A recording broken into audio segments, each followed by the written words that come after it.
네, 안녕하세요.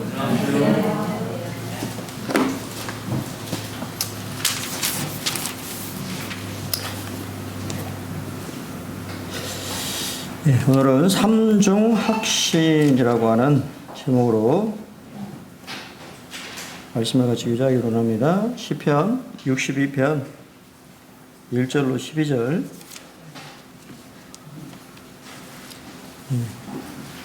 교독해서 읽겠습니다. 1절. 나의 영혼이 잠잠히 하나님만 바라며 나의 구원이 그에게서 나오는도다. 오직 그만이 나의 반석이시요 나의 구원이시요 나의 요새이시니 내가 그에 흔들리지 아니하리로다. 넘어지는 담과 흔들리는 울타리같이 사람을 죽이려고 너희가 일제히 공격하기를 언제까지 하려느냐. 그들이 그를 그의 높은 자리에서 떨어뜨리기만 하고 거짓을 즐겨하니 입으로는 축복이요 속으로는 소주로다. 나의 영혼아 잠잠히 하나님만 바라라. 무릇 나의 소망이 그로부터 나오는도다. 오직 그만이 나의 반석이시요 나의 구원이시요 나의 요새이시니 내가 흔들리지 아니하리로다. 나의 구원과 영광이 하나님께 있으며 내 힘의 반석과 피난처도 하나님께 있도다. 백성들아 스스로 그를 의지하고 그의 앞에 마음을 구하라. 하나님은 우리의 피난처시로다. 아 슬프도다. 사람은 입김이며 인생도 속임수이니 저울에 달면 그들은 입김보다 가벼우리로다.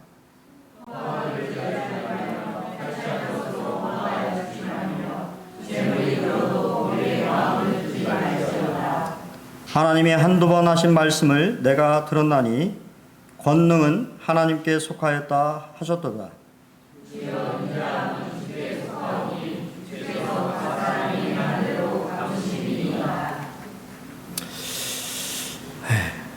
감사합니다. 예, 시편 62편은 대부분의 학자들이 압살롬, 다윗의 아들이었던 압살롬의 반역으로 배신자들로부터 도망치면서 하나님의 구원을 기다리는 다윗의 상황 가운데 지은 시라고 그렇게 분별하고 있습니다.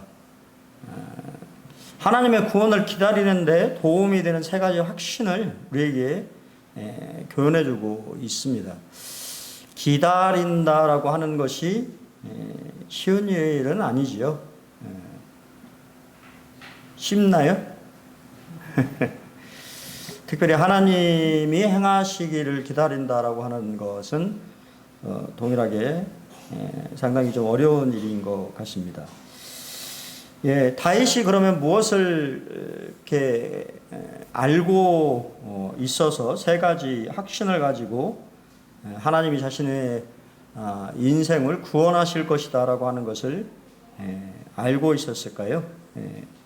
첫 번째는 하나님은 우리의 구원이다라고 하는 것을 알고 있었습니다.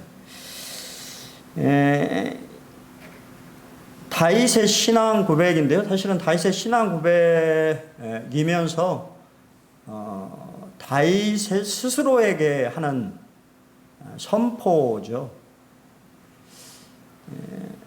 때때로 보면 우리가 말씀을 저는 이제 뭐 모르겠어요. 우리 성도님들은 성도님들 그 각자를 위해서 말씀을 이렇게 보죠. 우리 통영제도 마치 그죠? 근데 이제 저 같은 경우는 말씀을 이제 저한테 보는지만 또 말씀을 또 성도들에게 이렇게 함께 하기 때문에 성도들과 함께 나눌 그런 말씀을 이렇게 이제 준비를 하는데, 사실 설교의 가장 기본은 자신에게 이야기하는 것으로부터 시작됩니다. 자신이 교훈받지 못하고 자신이 그 안에서 하나님의 음성을 듣지 못하면 사실 그것은 아무것도 아니죠. 남에게 하는 설교는 의미가 없어요. 사실 그러니까 이게 우리 그냥 나의 영혼이 잠잠히 하나님만 바라며 나의 구원이 그에게서 나오노다 이렇게 되어 있지만, 흠정역에 보면 오호나 이렇게 시작하고 있어요. 그래서 자기 자신의 영혼에게 선포하는 것이죠. 잠잠히 하나님만 바라본다라고 하는 것. 우리가 위급한 상황이 닥치면 우왕좌왕하게 되잖아요. 근데 다윗은 쫓기는 그러한 상황이었음에도 불구하고 오직 하나님께서 다윗을 위해 생해 주시기를 인내하며 기다리고 있었다라고 하는 것을 이 시를 통해서 알 수가 있어요. 어떤 위급한 상황이나 또 하나님이 아니시면 해결할 수 없는 그러한 상황들이 닥쳤을 때 잠잠하다라고 하는 것이 얼마나 어려운 일일까요? 근데 그렇게 하라고 하는 거예요. 스스로에게 그렇게 선포하라고 하는 것입니다.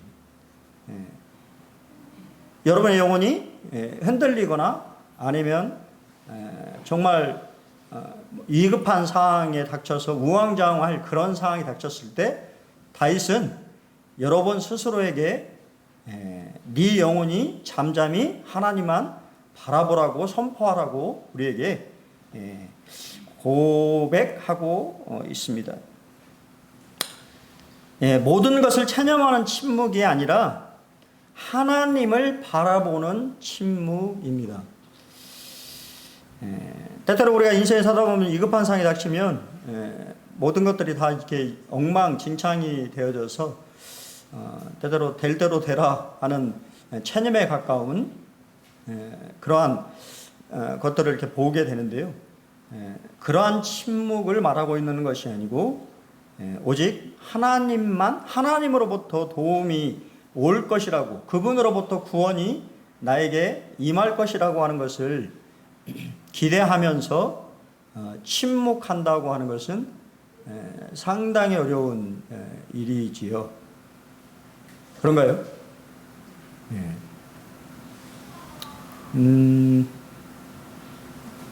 옛날에, 지금 이제 시간이 좀 지났습니다. 그때도 한번 말씀을 좀 드린 것 같습니다만, 이게 사역을 하다 보면 어떻게 보면 경제적인 어려움이 있어요.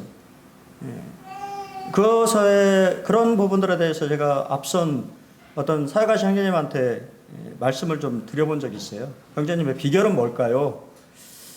참 그런 부분들이 좀 어려운데, 그러니까 이제 그 형제님이 다른 말씀 하나도 안 하시고 사람에게 말하지 마, 그 말만 하시더라고요. 그러니까 결국은 그 형제님의 조언은 뭡니까? 하나님만 바라보라고 하는 그런 이야기셨어요. 근데 그게 쉬운가요? 어렵다고 하는 것이죠. 그러니까 그런 상황들이 닥쳤을 때 잠잠히 자신이 해결하려고 하는 그러한 노력을 멈추고 하나님만 이렇게 바라보려고 하는 그것이 다윗이 우리에게 말하고자 하는 그러한 신앙의 고백이고, 또 우리에게 바라는, 그가 그 모든 상황들을 타개하고 해결했던 방법이었다라고 우리에게 지금 말을 해주고 있는 것이죠. 그렇습니다. 다른 수단과 방법을 포기하고 오직 하나님만 신뢰하겠다고 하는 다윗의 신앙 고백이 사실 이 한 절의 말씀에 다 담겨 있습니다. 사실 이것은 그냥 되는 것이 아닌 것 같아요. 인생의 다윗의 경험을 통해서 그가 하나님의 구원을 여러 번 경험했기 때문에 그는 이렇게 고백할 수 있는 거지. 오직 주님만이 나의 반석이시오 나의 구원이시오 나의 요새이시니 내가 크게 흔들리지 아니하리로다. 어떤 일들을 우리가 신앙의 그 성숙이라고 하는 것은 언제 찾아볼 수 있냐면 어떠한 상황들이 발달했을 때 그 사람이 얼마나 요동하느냐 인 것 같아요.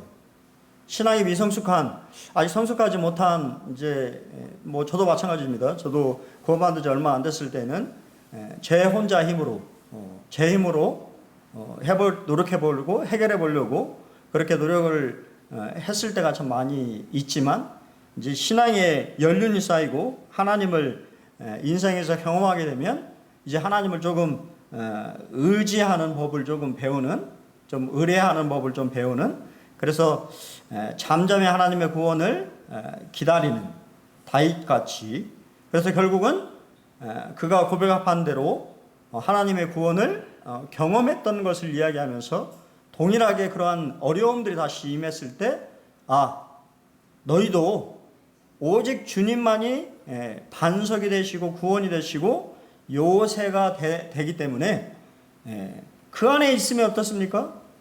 안전지대에 있다라고 하는 것은 그의 심정이 안정감을 얻는다라고 하는 것이죠. 그렇냐라고 하는 것이죠. 정말 내가 의지하고 믿었을 때 내 마음에 크게 요동함이 없냐라고 하는 것이죠. 내가 요동함이 있다라고 한다면 그것은 내가 완전히 주님을 뭐하지 못하기 때문이라 거죠. 신뢰하지 못하기 때문이 아닌가라고 하는 생각이 들어집니다. 예, 하나님 아는 지식이라고 하는 유명한 책을 지었던 제이 패커는 우리에게 이렇게 얘기해 줍니다. 우리에게 예상치 못한 어렵고 낙심되는 일들이 일어날 때 당황하지 말아야 한다.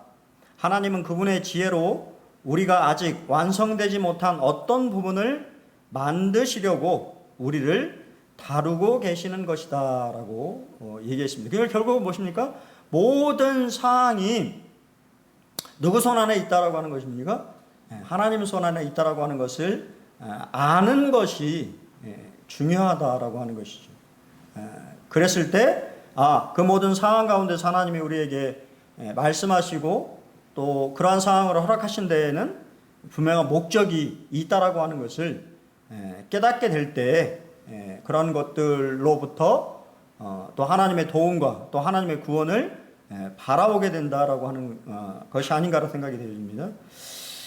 예, 두 번째는 하나님은 우리의 소망이십니다.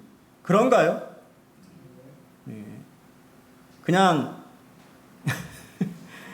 문자적으로만 그런 게 그렇냐라고 하는 것이 아니고 정말 하나님이 우리의 유일한 소망이시다라고 하는 것, 이것 또한 다윗의 경험을 통해서 얘기하는 것일 것입니다.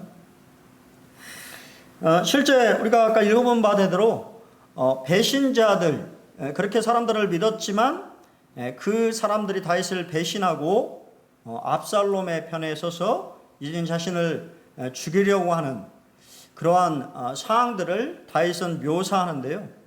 그들은 공격한다고 했는데 소리친다라고 하는 말입니다. 그러니까 우리가 소리쳐서 협박한다라고 하는 말이죠. 우리나라는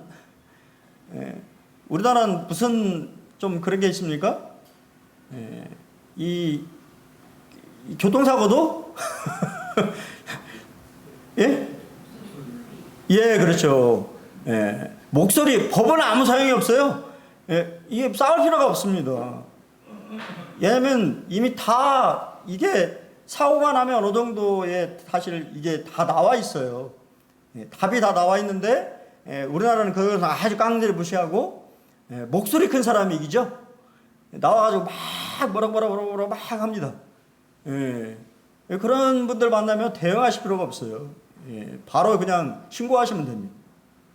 그러면 다 이렇게 다 나와 있어요. 웬만한 이 사고는 벌써 몇 대 몇 다 나옵니다. 그렇기 때문에 그런 분들하고 실랑이 할 필요가 없다. 이 사람은 일반적으로 그런 사람들 자신의 뭔가 우월함, 그런 것들을 그러니까 강조하기 위해서 공포를 조성하고 목소리를 키워서 그 사람을 위협하는 것이지.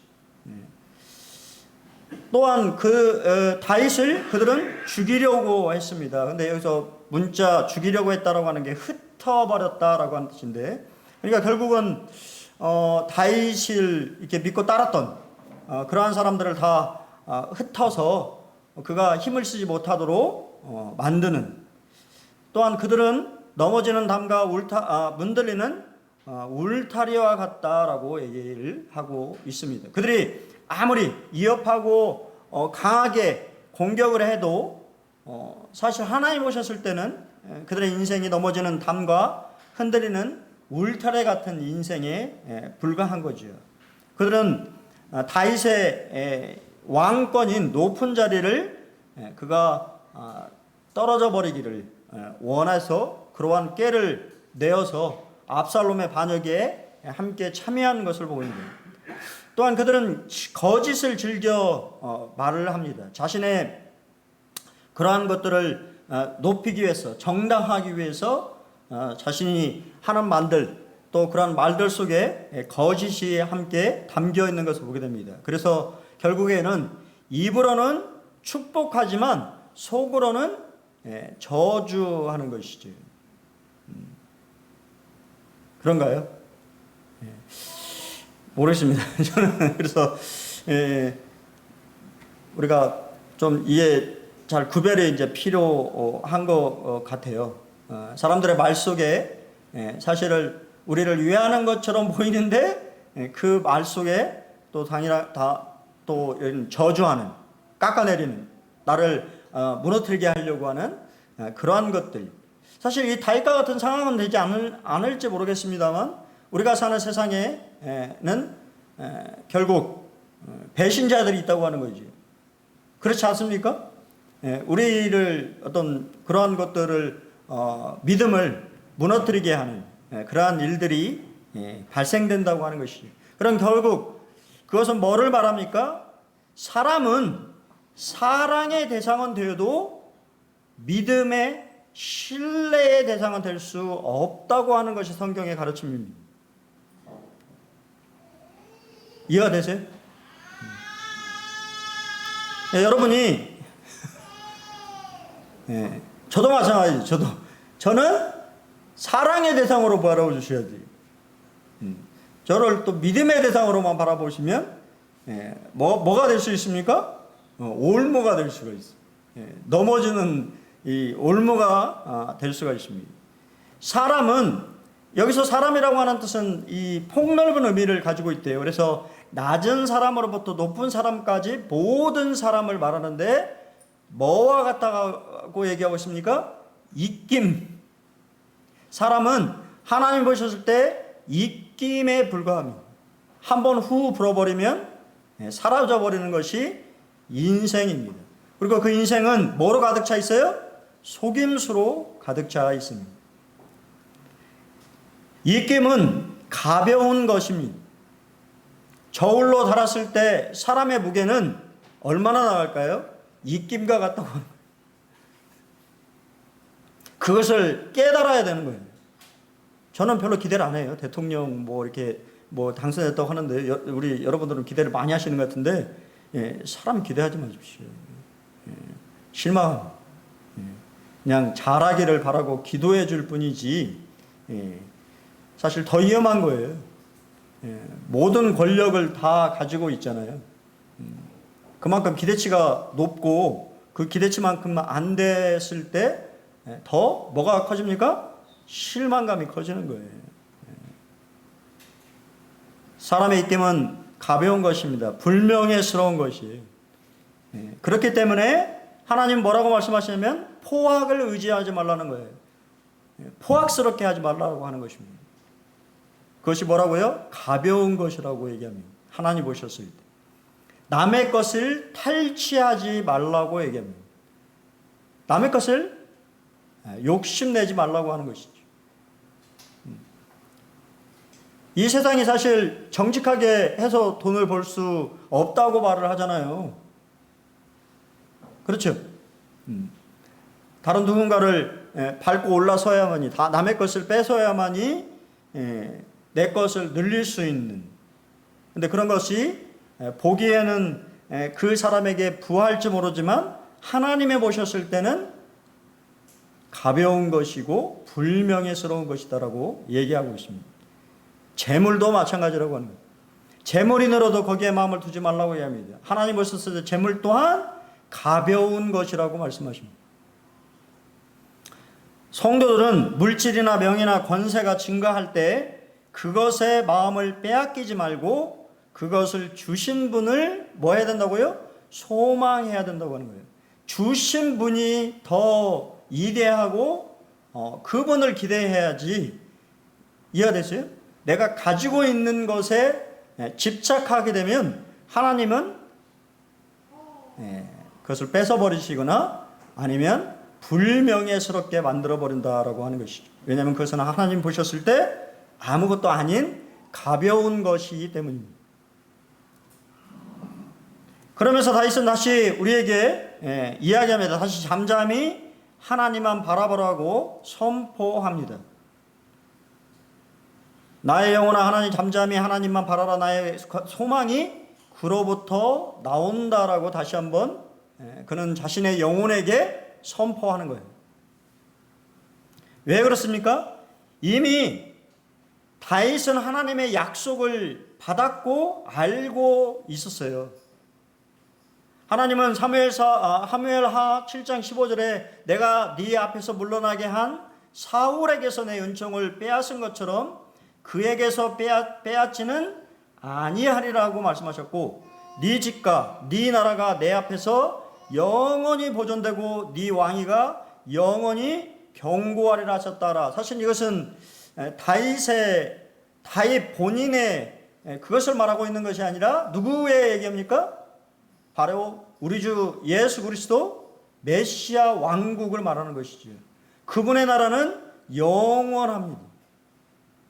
이 세상에 어떠하든지 간에 주님의 나라는 영원한 나라입니다. 어느 누구에게도 빼앗기지 않는 나라입니다.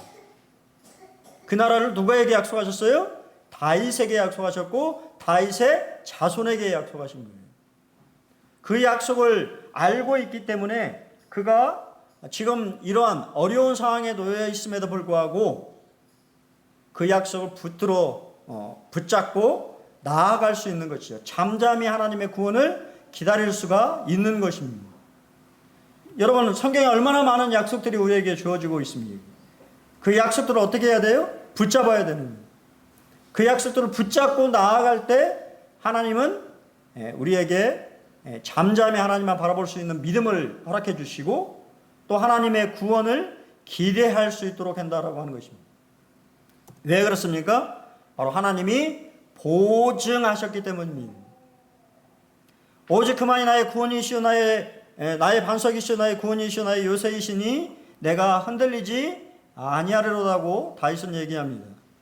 하나님께서 지켜주실 것을 믿고 확신하는 자는 원수의 어떠한 공격에도 흔들리지 않습니다.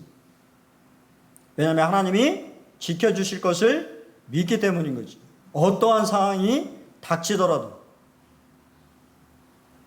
또한 그의 이 땅에 떨어져 버린 명예와 영광을 회복시켜 주실 분은 오직 누구밖에 없습니까? 하나님밖에 없다라고 다윗은 고백합니다.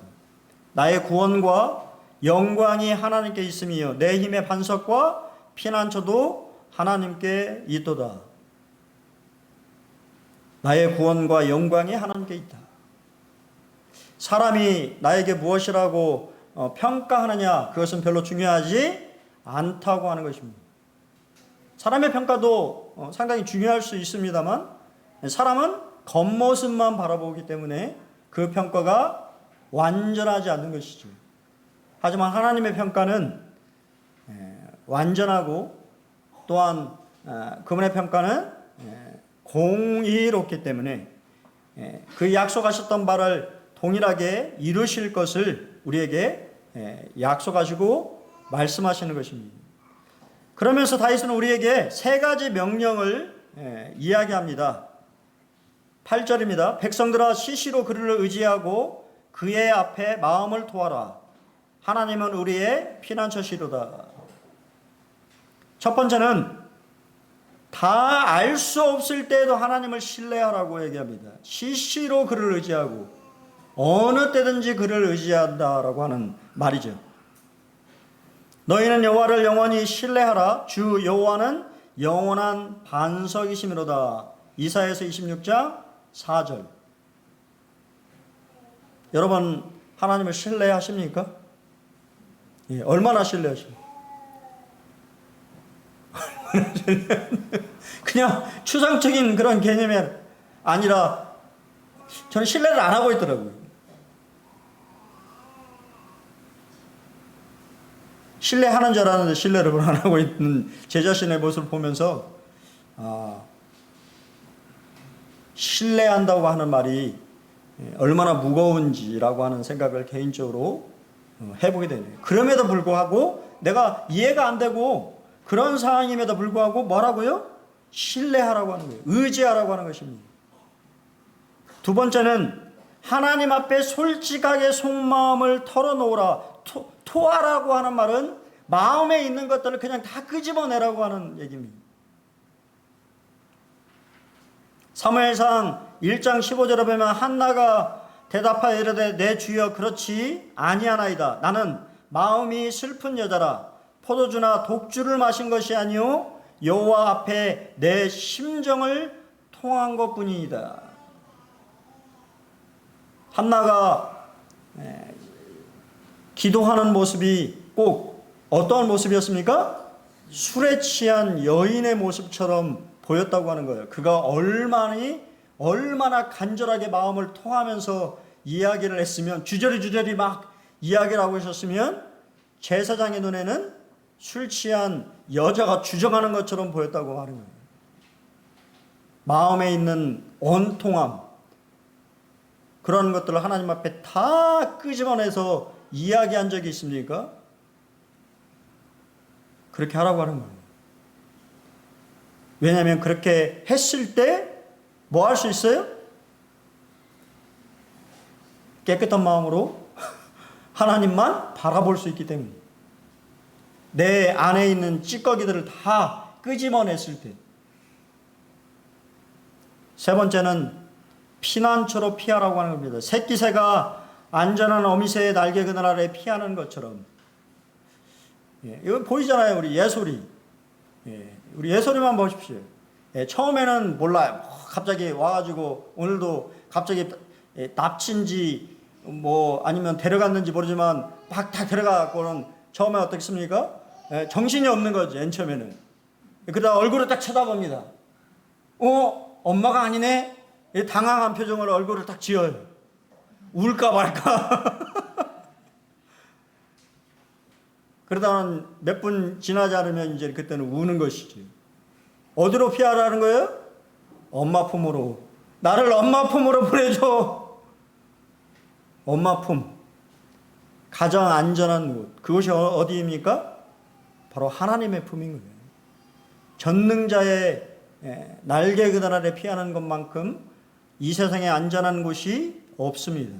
시편 63편 7절에 주는 나의 도움이 되셨음이라. 내가 주의 날개 그늘 아래 즐겁게 부르리이다. 주님이 내 기도를 들으시고 나를 보호하시고 나를 인도하셨다라고 하는 경험을 했을 때 마음이 얼마나 기쁘면서 찬양이 흥얼흥얼 넘쳤을까요? 여러분 그런 적이 있습니까? 하나님이 내 기도를 들어주셨어. 하나님이 정말 내 기도를 응답하셔서 너무 기분이 좋아.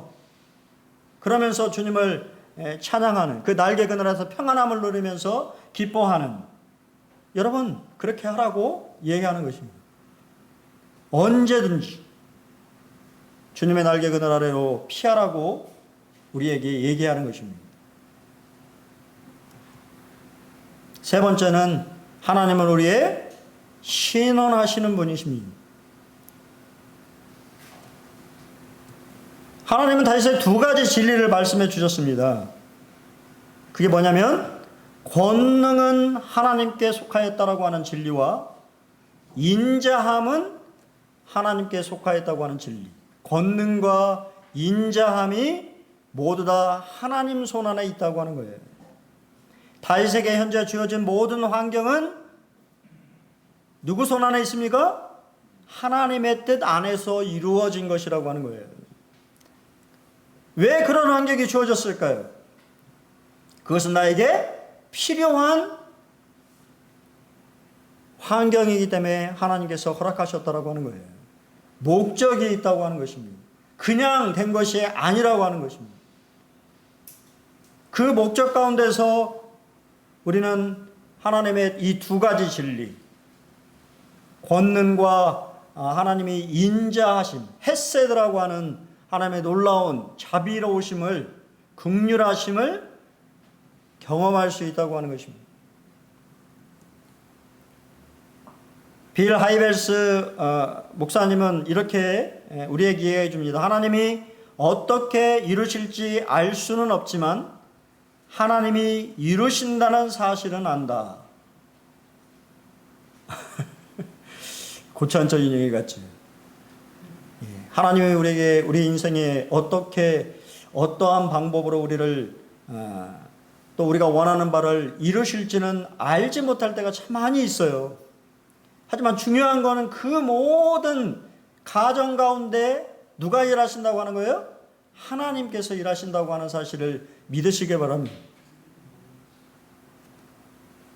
결국은 우리가 뭘로 살기를 원하시는 거예요? 믿음으로 살기를 원하시는 것입니다.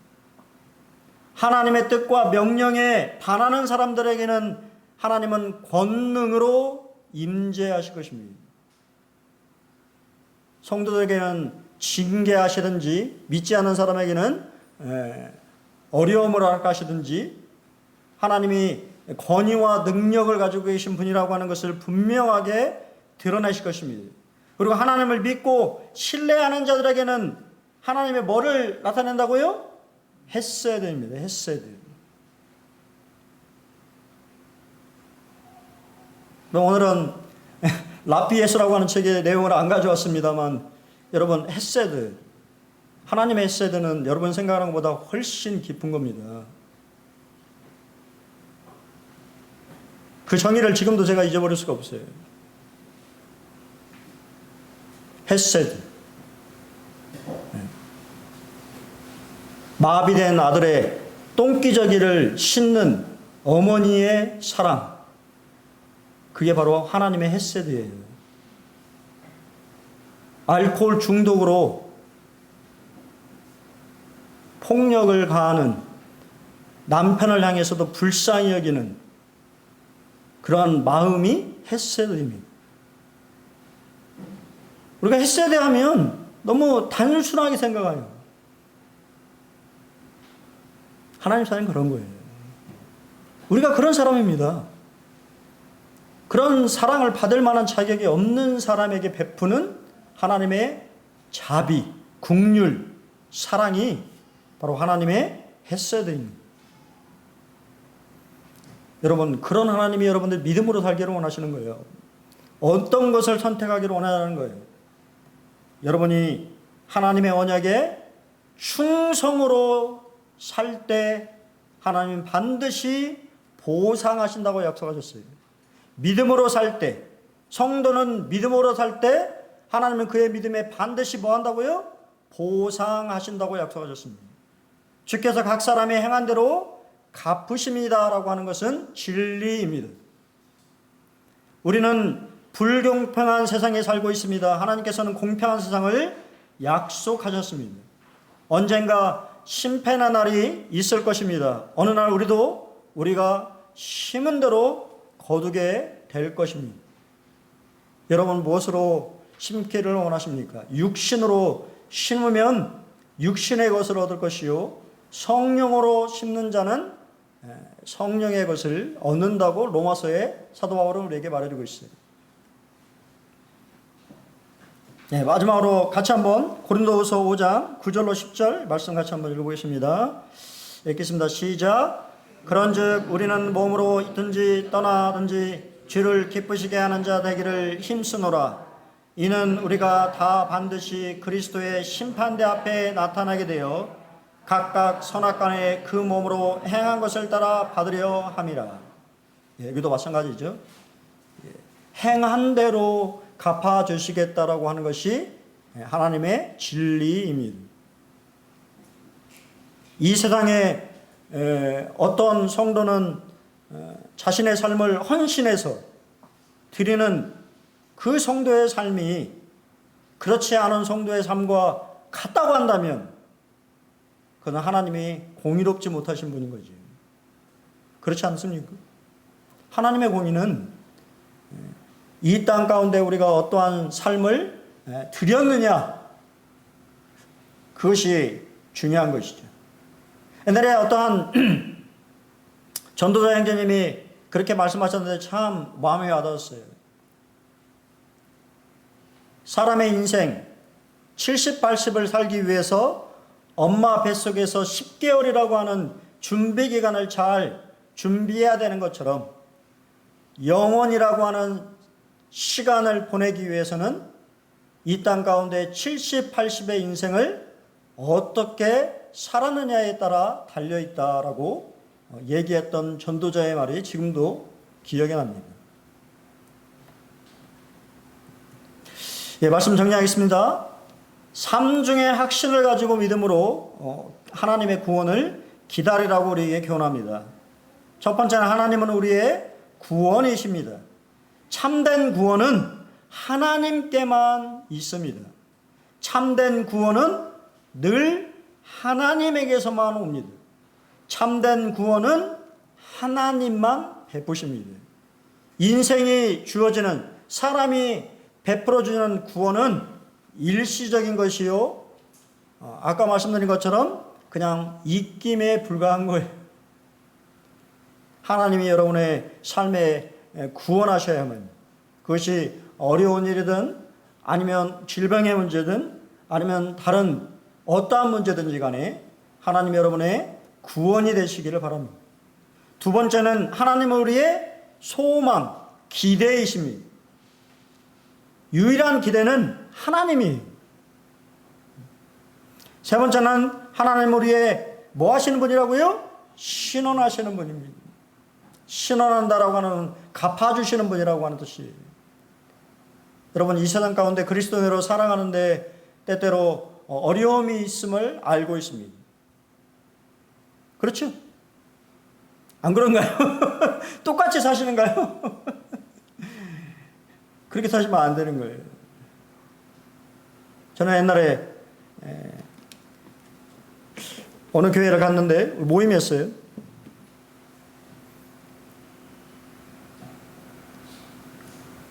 아마 주일이었는가 봐요. 그러면 안 되는 거죠. 맞죠? 주일날 교회 앞에서 차를 대면 되나 합니까? 안 될까? 안 됩니까? 병원 형제님, 되면 됩니까? 안 됩니까? 예? 예? 아, 그러시군요. 중이염이 있으셔가지고. 예, 예, 주일날 교회 앞에 차를 대면 돼요? 안 돼요? 예? 예, 될 수, 우리 동영자는 경건하네요. 뭐, 될 수도 있겠죠. 뭐, 그렇게 생각하면 될 텐데. 예. 제가 봤을 때는 장로님이었던 것 같아요. 나오셔가지고, 그분한테 전화를 하고는 막 화를 내면서 막 얘기를 하는데, 저게 맞나? 그런 생각이 들었어요. 그분은 그리스도인들을 뭐라고 생각할까? 되면 안 되죠. 사실은 우리 이성적으로 상식적으로 보면 주일에는 또 그래서 다 써 있잖아요. 주일에는 피해 주십시오. 뭐 이렇게 써져 있는데 상식이 좀 벗어났다고 해서 그것을 또 내 권리인 것 마냥 막 이렇게 얘기하면, 그것도 좀 좋게 얘기하면 좋은데 뭐 이 세상이 자기 땅인 것처럼 막 왜 여기다 땅 됐냐고 막 하면서 막 삿대질을 하면서 얘기를 하는데,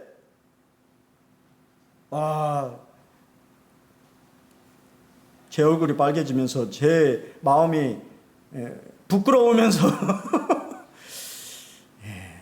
저건 아닌데 라고 하는 생각을 저 개인적으로, 제가 드리고 싶은 말씀은 뭐냐면 권리를 따지지 말라고 하는 것입니다.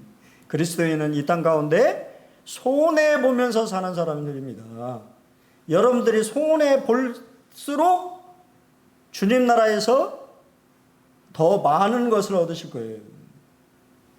동일하게 세상처럼 동일한 기준으로 그것을 얻으려고 한다고 하면 세상에서 우리를 바라보면서 무엇을 기대할 수 있을까라고 하는 그런 생각을 저 개인적으로 좀 하면서 좀 여러 가지 생각들을 좀 많이 해보려는 그런 사건이었어요. 그래서 저는 우리 동영자는 깨어있네요.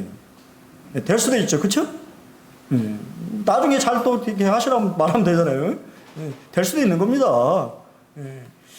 또 되라고 있는 거잖아요. 땅은. 어려운 일이 있을 때 다윗처럼 주님의 구원이라고 하는 그런 확신을 가지시고 믿음으로 주님의 구원을 기다리시는 성도님들이 되시면 좋겠습니다. 예, 감사합니다.